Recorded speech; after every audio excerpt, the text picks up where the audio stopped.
Hey there, I'm Jackie Ferris. From coins to cannons and everything in between, sunken treasures unearthed from the sea, now on display at Discover Sea Shipwreck Museum in Fenwick. Join us for the next half hour as we learn the backstories and the histories to many of these antiquities. The 302 is sailing your way.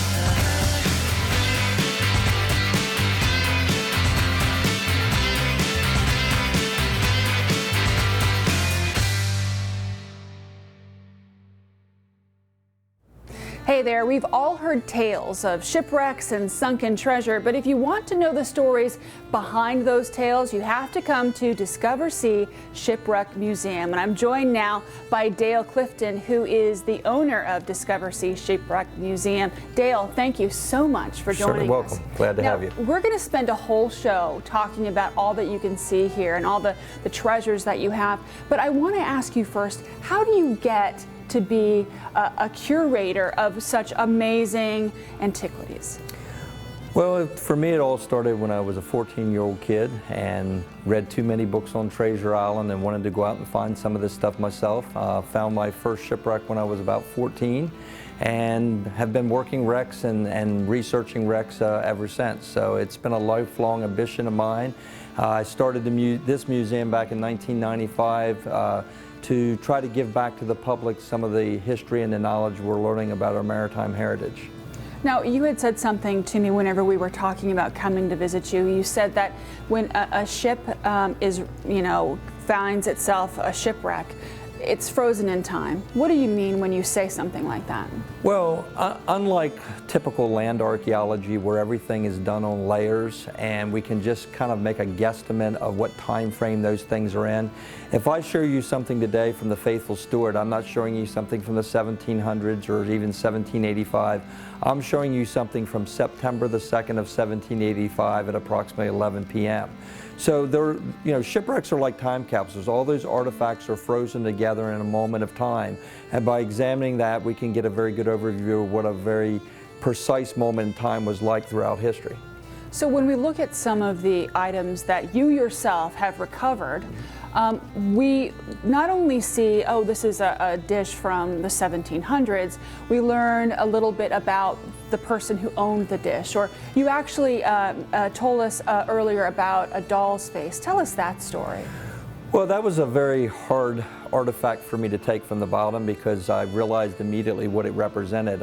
It was a porcelain doll face that was uncovered in the sand at the wreck site, and within 3 feet of that was a small leather boot. And yet the leather boot does not match the size of the doll's face. So that was probably evidence of where that small young child was clutching her doll when they went to the bottom of the ocean on that shipwreck here off the Delaware coast back in the 1860s. And while it probably took a lot of time, obviously, to dive down to recover and restore, there's also a lot of research that you do, right? Well, it starts with research. You have to go to the archives and research the old records to see what ships are of interest or what we feel may be very historically significant. Then it's a lot of research to literally find the wreck sites, and then once you find them, you conserve the artifacts. The research starts all over again. What was it? What was it used for? How are we going to tell the story behind this piece and what it represented about that shipwreck and the story that it has to tell? And there are so many shipwrecks out there. I guess people don't realize just how heavily laden the waters, especially off of Fenwick Island, are, and Delaware for that matter, are with shipwrecks. Well, yeah, a lot of us, when we think of shipwrecks, we think of the Caribbean and Florida, and we tend to forget that one of the largest ports of call in the early Americas was Philadelphia. And the only way to reach Philadelphia at a time when our waterways were highways were up the Delaware and Chesapeake Bays. So the entire Delmarva Peninsula was inundated with early shipping, and where you had lots of ships, you had ships that were going down for various reasons.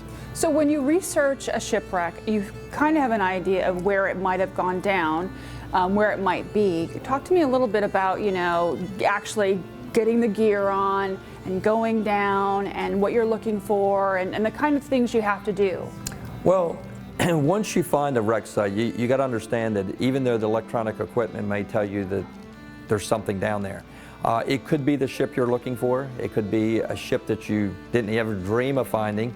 It could be an unexploded bomb from World War II. I'd say it could be a lot of things. But once you get down to the actual wreck site, it's not like what we're stereotyped to children as thinking that you go down and everything's just laying on the bottom of the ocean. Many times you have to dig an initial anywhere from 10 to 30 feet of overburden off of those wrecks to get to the actual artifacts. And then nothing's going to look exactly like it did the day it went down, except for gold and platinum. Everything else is going to become very concreted. So you kind of got to know what you're looking at in order to understand what it is that you found. So why is gold and platinum easier to spot? Well, gold and platinum are the only metals that are dense enough not to be impregnated with the impurities of salt water. So they don't get calcium growths, they don't get, rust or anything like that. They can get a little tarnished, but you still know what you're looking at. And, later on I'll show you an example of a kind of a before and after of what those things may look like. Now, when you show us, a lot of people are going to say, well, he found this. Why not sell these things? Why, put them in a museum instead of, enriching, I mean, it is your job. I have a lot of people that ask me that. They say, well, if you own all this stuff now, why don't you just sell it and retire? I don't want to retire. I love what I do. And I think the reason that I'm trying to give it back to the public is as a young child, I went to many museums and historical societies inquiring about the history of our maritime heritage, and they told me fantastic stories. And as a kid, I got overwhelmed and I was like, can I see this stuff? But nobody had any of it to show because most people who had found it had done just that. They had sold it or gotten rid of it. So I wanted to create permanent homes around the world where people can go and not only hear the stories, but see the artifacts that back those stories up. So when people come, is there an entry fee? Is it? No, we are free to the public. I have no state, federal, or private funding. It's funded through my pocket and through the donations of the people that come through. So this is truly the public's museum. I mean, everything that's in here belongs as much to them as it does to me. And this is just I'm just kind of a custodian that gets to keep eye over this stuff as long as I'm alive, and then then I'll pass it on long after I'm gone. This stuff is going to be here forever. And you're already sharing the wealth, as it were. You have pieces that are on exhibit in museums across the world. But this is only like 10 to 20% of what you actually own. Yeah, I don't believe in putting anything in storage. If it goes in storage, to me, that's like putting it in a grave. It never gets to be seen. So anytime that we find or recover stuff, if it's not on display here, it's on display in a museum or historical exhibit somewhere throughout the world because it's there for people to learn from. And we're going to learn about a very famous shipwreck that happened just off the coast here in Delaware when we return.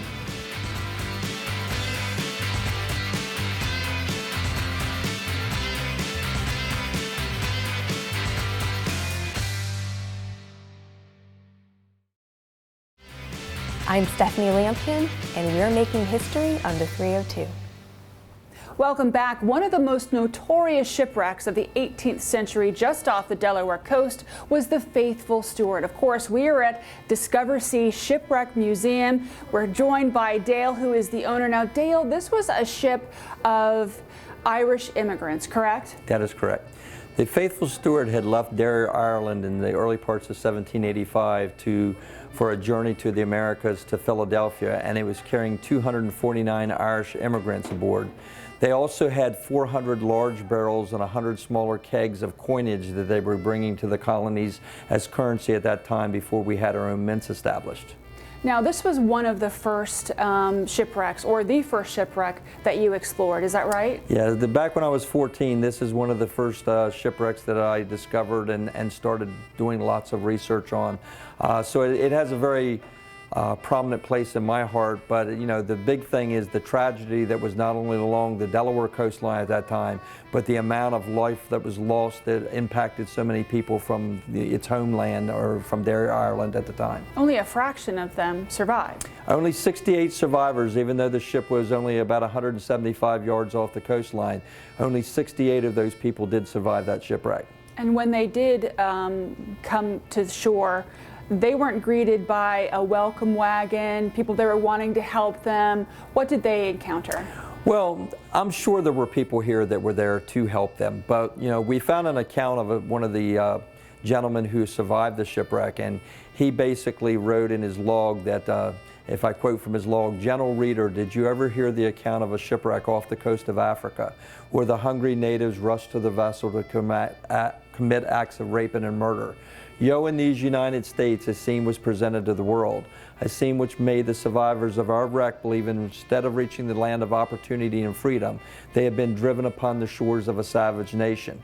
And then he goes on to writes that he might even aggravate the case by stating that he watched with horror as his aunts and uncles' fingers were cut from their bodies to remove their jewelry. But that was a typical way of life. People were there to pillage. I'm sure there were some. Now, he did make the claim that he had to give the clothing off his own back just to get passage back into Lewis for safe haven in Lewis after the wreck happened. So it was a typical way of life back then. It wasn't that, later on we might talk about the land pirates and how those people were more,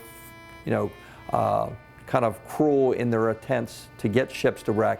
But these were people that did go down to help, but they were also there to pillage. They wanted to find anything they could and get it from the shipwreck site. Now, there were things that they did not pillage, and you have been able to bring them together. And tell us a little bit about, what you have here in the case. Well, this is kind of just a slight overview of what life would have been like aboard that ship. I mean, you have everything from the eating wares and things that they would have used in their everyday life to some of the personal properties that belonged to some of the passengers. You got to remember, those people sold everything they owned in the entire world just to book passage to try to reach this new land of opportunity. And you'll see a great example of some of the Irish and British halfpennies and gold rose guineas. This was the coinage that they were bringing to the colonies at the time because we were very dependent on other countries for our currency. The unique story behind this shipwreck is sometimes when you're out along Coin Beach, and the area in front of this wreck is now called Coin Beach because of the amount of coins that wash ashore from this ship after storms. Sometimes you'll find some of these coins and they'll look more like this. They either have a hole poked in them or they've been cut in half. And many people think that these coins have been ruined, but they don't really know or understand what these represent. In 1776, we fought for independence with England. In 1785, King George was taking all these undesirable coins and telling the English people to throw them in barrels to be shipped to the colonists. They didn't like that because they still looked at us as being the enemy. So many times before they would throw these coins into the barrels, they would either cut King George's head off the coin or poke a hole through King George's nose, poking fun at King George for sending the enemy coinage. So when you find the coins that have been defaced like that, it's a symbol of the rebellion by the English people of what King George III was doing at that time. And it's amazing when you look at the glass that has, miraculously, it looks like it could be used today. Many of these pieces can. I mean, glassware still has to go through conservation. Much of the glassware gets broken, especially hundreds of years later, being tumbled in the ocean. But when you find this stuff underneath a shipwreck site, meaning underneath the sand, many times if it's been protected pretty much from the mud and the silt, you will find pieces of the glassware that are still intact and still usable. And there's a long process when it comes to conservation to get all of the ocean's creations off of the items. And we're going to talk about that when we return.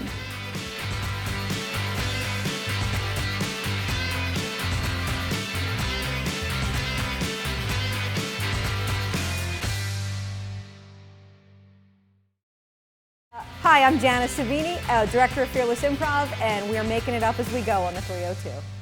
Welcome back. We're at Discover Sea Shipwreck Museum, and Dale is just about to tell us exactly how he gets all of the debris from the sea that collects onto an artifact off so that he can reveal whatever it might be. So Dale, how exactly do you do this?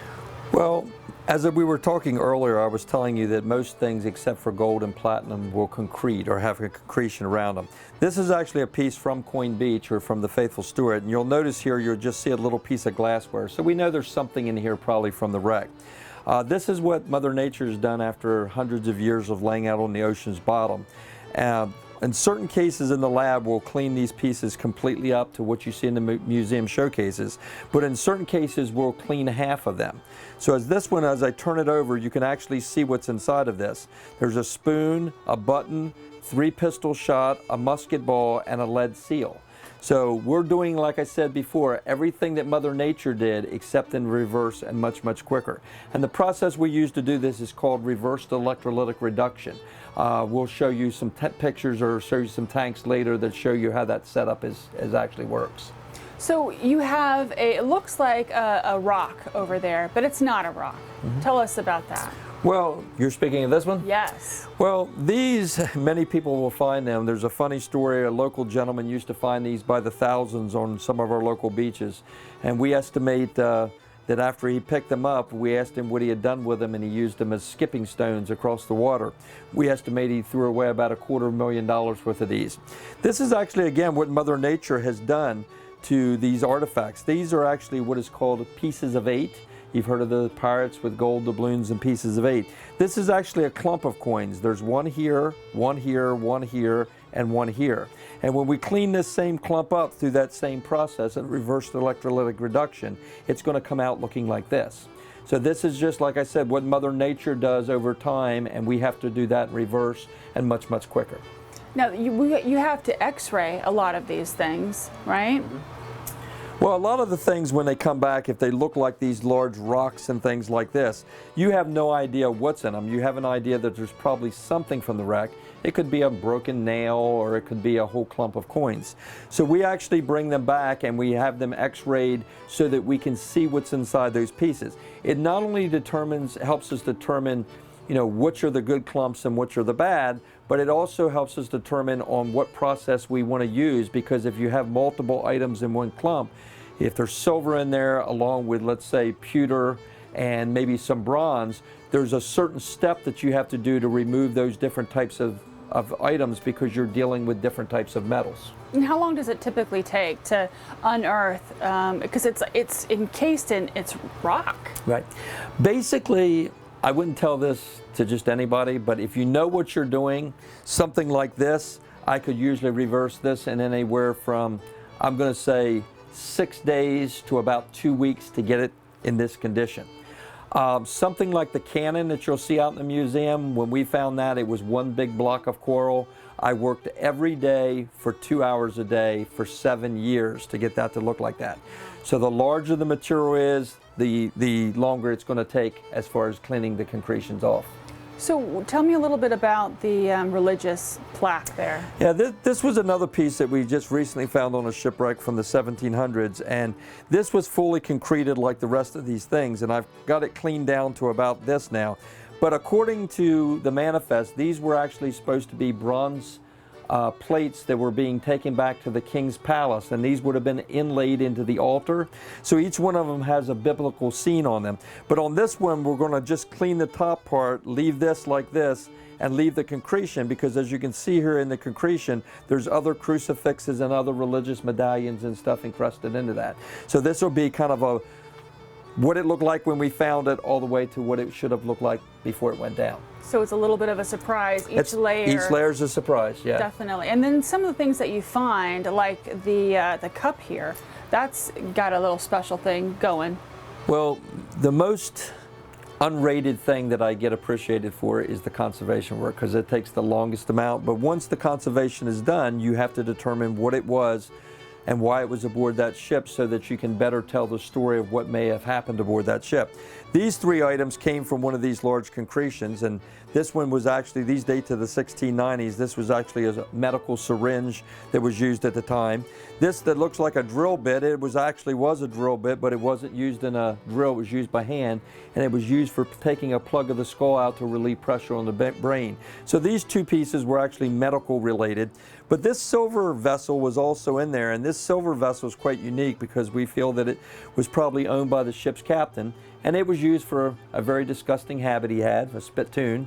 But the way you know this spittoon was on a sailing ship in the 1690s is because it would never turn over. It was designed in such a way that no matter how the ship was rocking back and forth, the extra silver in the bottom would keep it counterweighted so that it would never spill its contents. So I have to ask you, you've got all of this stuff that you're working on. What's next for you in terms of, discoveries? Is there something out there that is your great white whale? There's a couple of wrecks that I've been researching my whole life that I've never found yet, and I would like to find them. There's other mysteries out there. You know, the nice thing about history, it's very unfortunate that in today's society we're dealing with a lot of, as I call it, politically correctness. And I always jokingly tell people I'm not politically correct, I'm just correct. I'm going to tell history the way it was. But you know, there's a lot of things and folklore and legends and stuff that have been out there, such as the lost city of Atlantis, things like that. There's usually some form of truth to back up that folklore and legend. So there's a lot of things I'm working on. We're currently working on other shipwreck sites, Florida, Virginia, also down, you know, in the Dominican Republic. There's a lot going on right now, but I'm never going to retire. I mean, I love what I do, and there's always that next thing that you're going to try to find or prove or disprove. Well, it's been a fascinating visit, and I know that when people come to see the museum, they're going to discover so much that they didn't even realize was out there. Thank you so much for the work that you continue to do and for having us into your museum. It's been my pleasure, and we hope you come back and visit us soon. We certainly will do that, and we'll be right back.